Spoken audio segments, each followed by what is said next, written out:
Hello there, I'm Ameera David. This is Boom Bust, and these are the stories we are tracking for you today.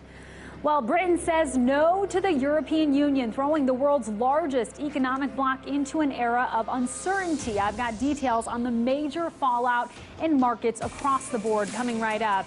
Then we'll talk U.S. reaction. What could the latest vote mean for negotiations on the TTIP, the trade deal that's being negotiated between the U.S. and the EU? That's straight ahead. Then we've got a special roundtable discussion hosted by our very own Ed Harrison in London. Prime Minister David Cameron has resigned. Who might be next in line to take over the ship? That and so much more is lined up for you on today's show. Don't go anywhere. Boom Bust starts right now.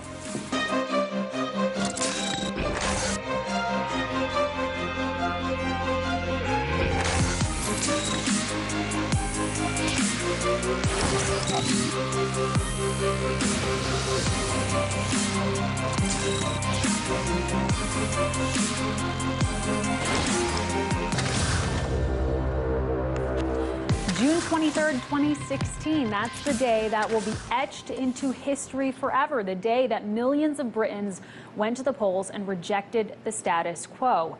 With over 70% turnout, voters said no to the European Union, shocking so many around the world that expected the Remain camp to prevail. The final result was 52 to 48%. It served a huge defeat to Prime Minister David Cameron, who staked his political future on the vote, and as a result, he resigned today. Take a look.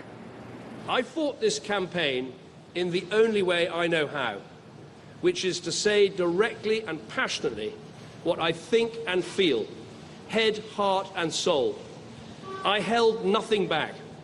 I was absolutely clear about my belief that Britain is stronger, safer and better off inside the European Union. And I made clear the referendum was about this and this alone, not the future of any single politician, including myself. But the British people have made a very clear decision to take a different path. And as such, I think the country requires fresh leadership to take it in this direction. Now, that fresh leadership has yet to be determined. As expected, global markets have been in an absolute frenzy as a result. Here's a look at equities around the world. Europe's Stoxx 50 down 8.6%. Japan's Nikkei down about 8%. And the S&P ending the day at minus 3.6%. Friday marked S&P's worst opening since 1986. But perhaps most alarming was the fall of the British pound, plummeting to its lowest in 31 years. Oil also saw huge losses, a decline of 5%. Commodities across the board taking a beating, with the exception, of course, being gold, which amid the volatility made big gains.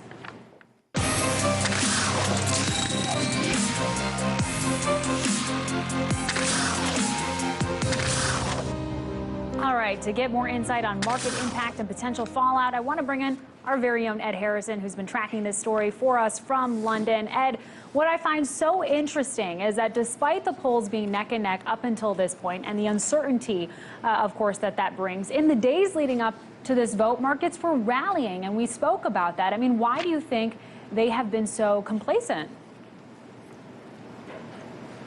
Well, the data got it completely wrong. I mean, all of the bookies were talking about Remain winning, and that people who were undecided would go to the Remain side, but that's actually not what happened. And I think there were probably a lot of different people who were stealth leaves who made the polls a little bit herky-jerky. And I think in the end, what happened is that everyone was blindsided by the fact that, in fact, it was Leave that was going to win over Stay. And when you look at where we are today, by the way, Ameera, compared to where we were when the Leave vote was winning, or people thought that they could possibly win last week, we're pretty much at the same place right now. I mean, if you look at the FTSE 100 compared to where it started the day, which was like down 8 or 9%, we're actually up for the week on the FTSE 100 compared to where we were a week ago. So that tells you that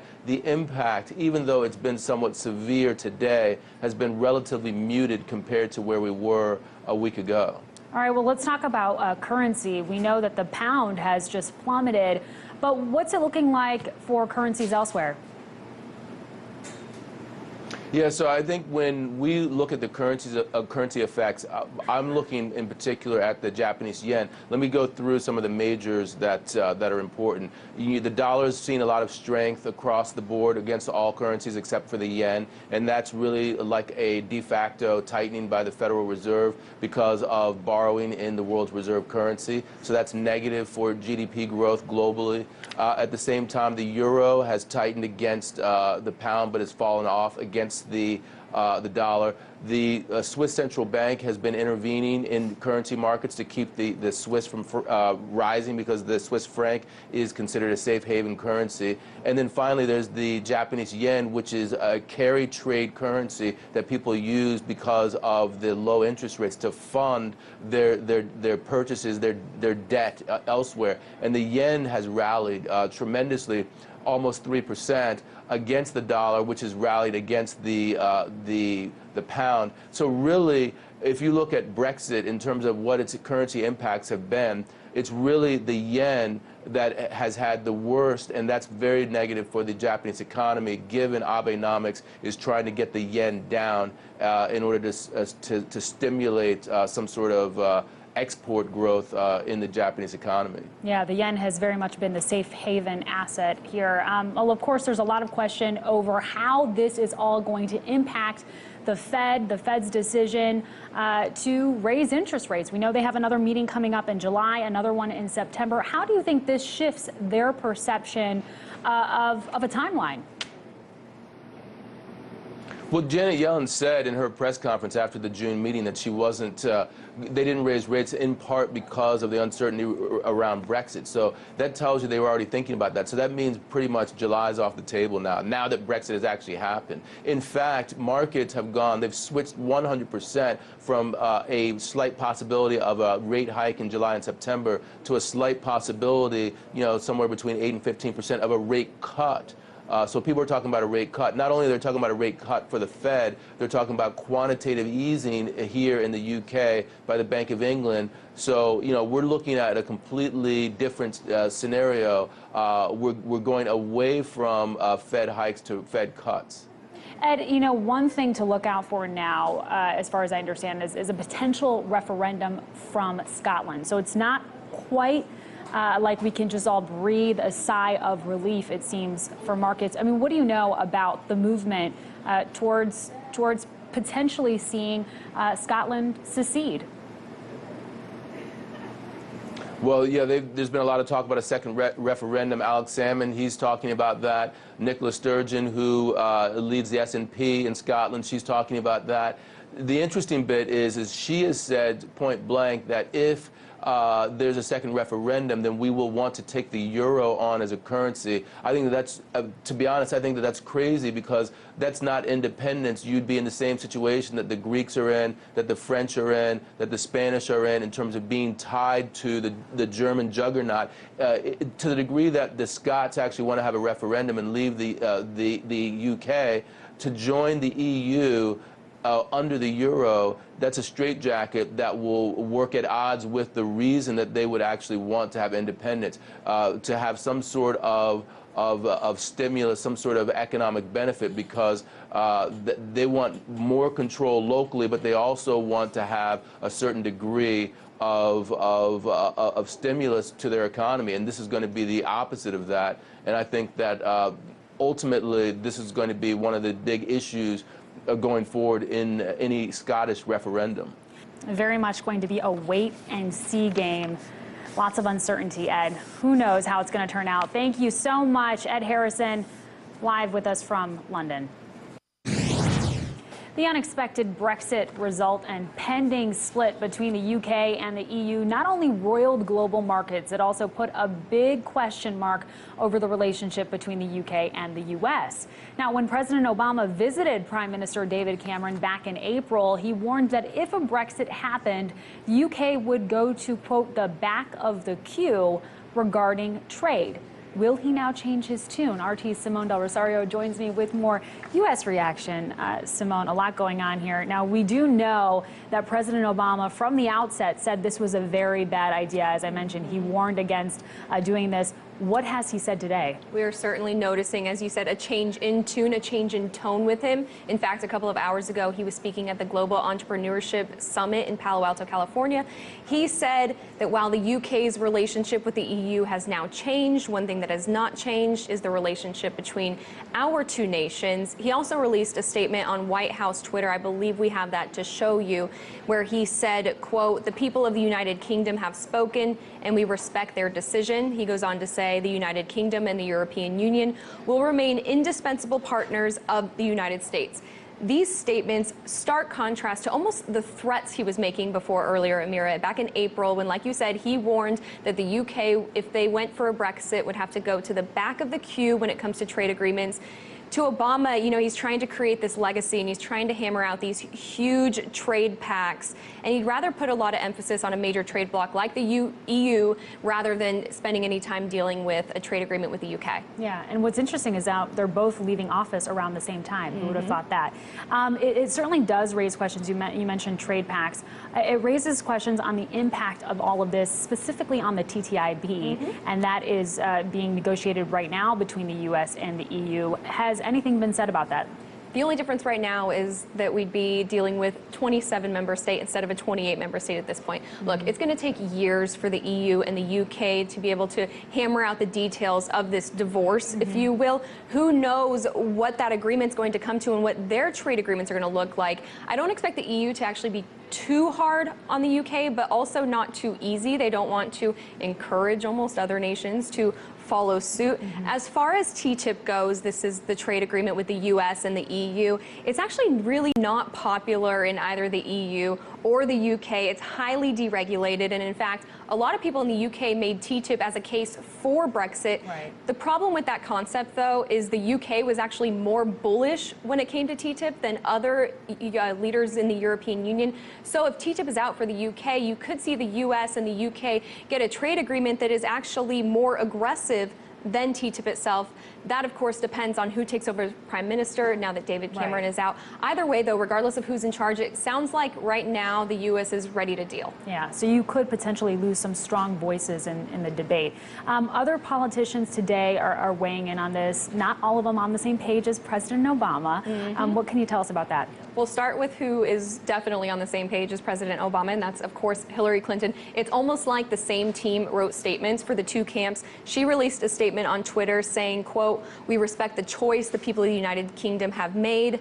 We also have to make clear America's steadfast commitment to the special relationship with Britain and the transatlantic alliance with Europe." Okay, so that's Hillary. She goes on in the statement to advocate for calm, steady leadership in the United States, obviously clearly advocating for a vote for Hillary Clinton. Donald Trump, on the other hand, a completely different story. As we know, he was in Scotland today for the reopening of his golf resort there. But over the past few months, he's been making a lot of statements in support of Brexit, but at the end of the day, always mandating that this is a decision for the Brits to make. The statement he made today on Facebook was this. He said, quote, "The people of the United Kingdom have exercised the sacred right of all free peoples. They have declared their independence from the European Union and have voted to reassert control over their own politics, borders, and economy. A Trump administration pledges to strengthen our ties with a free and independent Britain, deepening our bonds in commerce, culture, and mutual defense." When it comes to trade, Trump has already said he'd rather deal with the UK one-on-one instead of these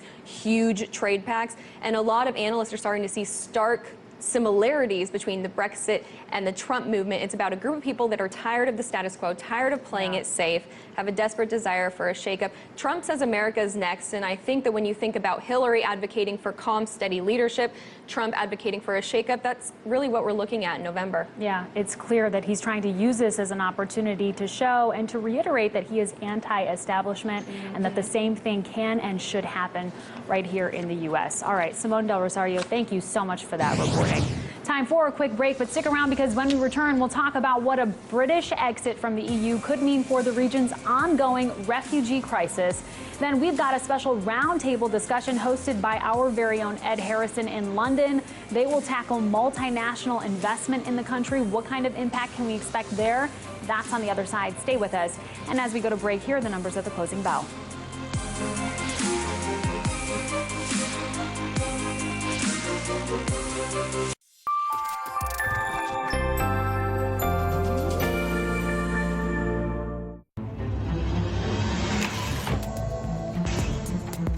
I'm Tom Harpin, and I'll give you what the mainstream media can't, the big picture.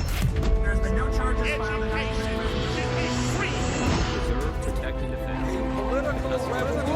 And when you question more, you find what you're looking for. This is the legislative branch of the parliament. We'll go deeper, investigate, and debate, all so you can get the big picture. Banks was bust in 2008. They were given credit extensions to keep them artificially appearing solvent. But that wasn't enough because it's a huge Ponzi scheme. So then they went into the youth of America and they said, you're going to pay the bank bailout going forward with these non-recourse loans. And they gouge more. And they're creating social unrest, incohesion, social incohesion, and violence. And it's coming. And they don't care.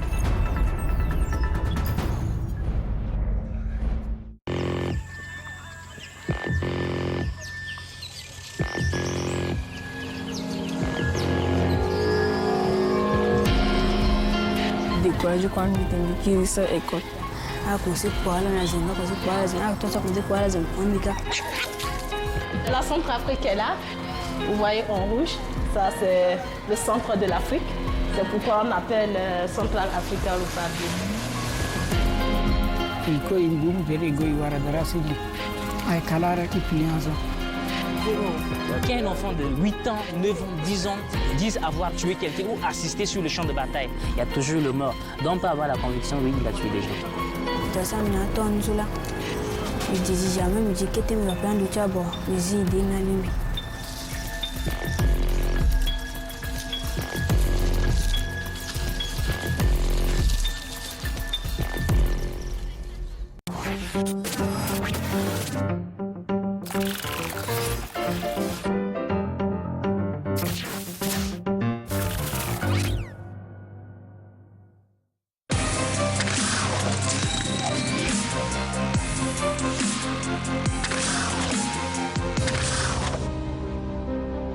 Welcome back to the show. We already know how the UK's exit from the EU has caused chaos in markets and governments around the world. But what does this mean for the ongoing refugee crisis? That will be an important question going forward. And Boomba's Bianca Facchinei has the details. Voters who checked leave on the Brexit referendum did so for a few reasons. Many of their claims were rooted in frustration over the European Union's economic policies regarding trade or regulation. But another major factor to the Brexit debate was immigration, which inevitably impacts the refugee crisis. One of the pillars of the Vote Leave campaign was reclaiming control of UK borders.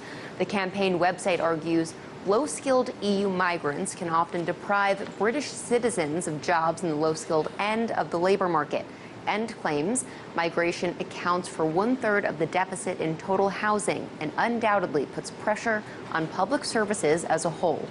UKIP leader Nigel Farage even referred to the crisis as a breaking point in one of the campaign's advertisements. So it's not difficult to imagine their position on refugees who aren't exactly prepared to fill white-collar jobs just yet. Now that a British exit from the EU is certain, the anti-immigration stance is further solidified.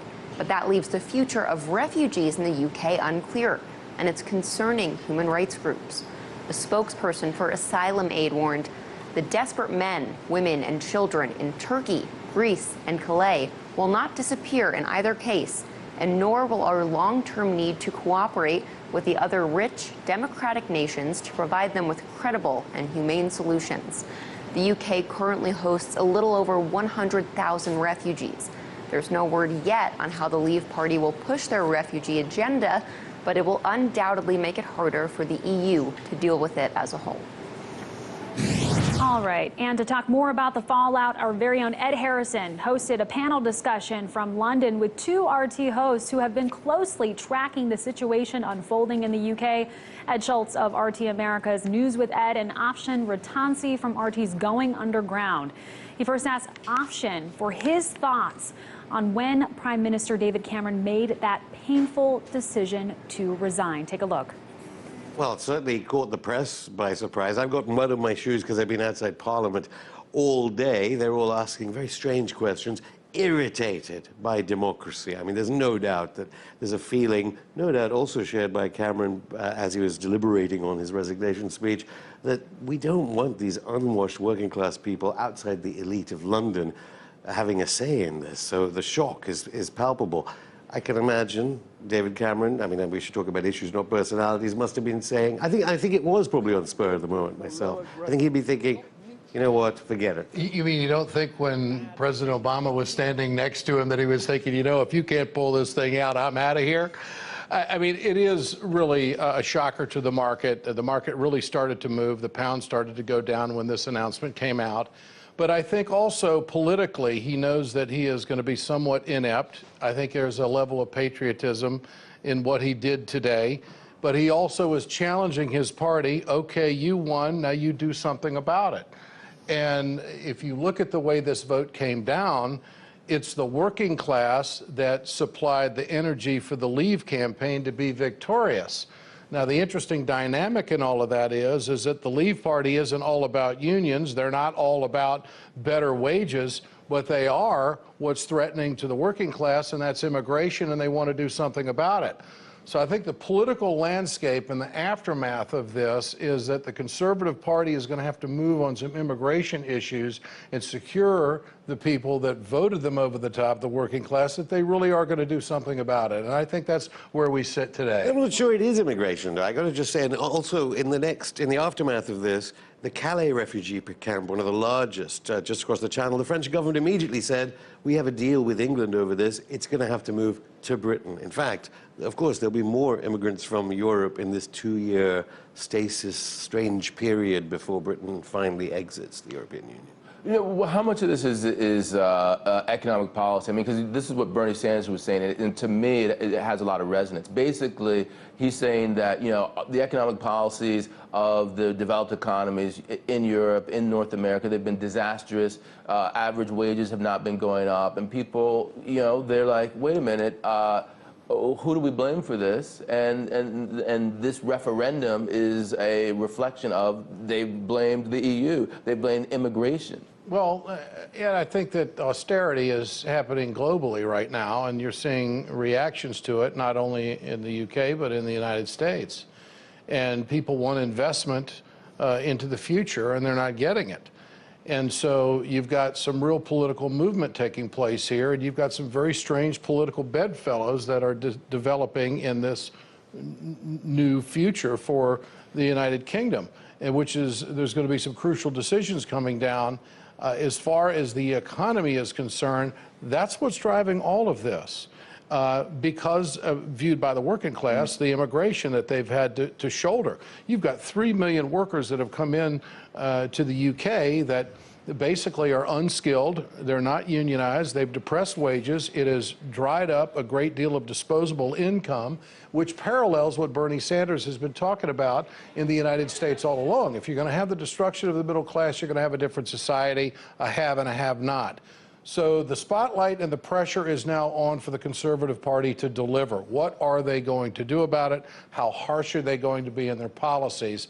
And it looks to me like Cameron doesn't want anything to do with it. And so that's the question. I mean, who is going to deliver? Not only is that the question for the Conservatives, but it's also the question for Labour, because, you know, they've tabled a no-confidence vote for Jeremy Corbyn, the leader of the Labour Party, and Cameron said he's going to step down. I mean, who's going to fill that vacuum? What's your take, Afshin, on who comes in to be the next prime minister. Well, Jeremy Corbyn is very much to the left of Bernie Sanders, and this no-confidence vote against the leader of the UK opposition comes from the Blairite wing of the party, who are frankly terrified about another report coming out in a couple of weeks' time about the invasion of Iraq. So they're getting that one in there. So Corbyn very much targeting on this idea of the economy, and he rumoured always to support Brexit anyway, because he understood not only those migration issues, which are controversial, but there are other issues around European Union membership, its closeness to Washington, all sorts of other issues, TTIP,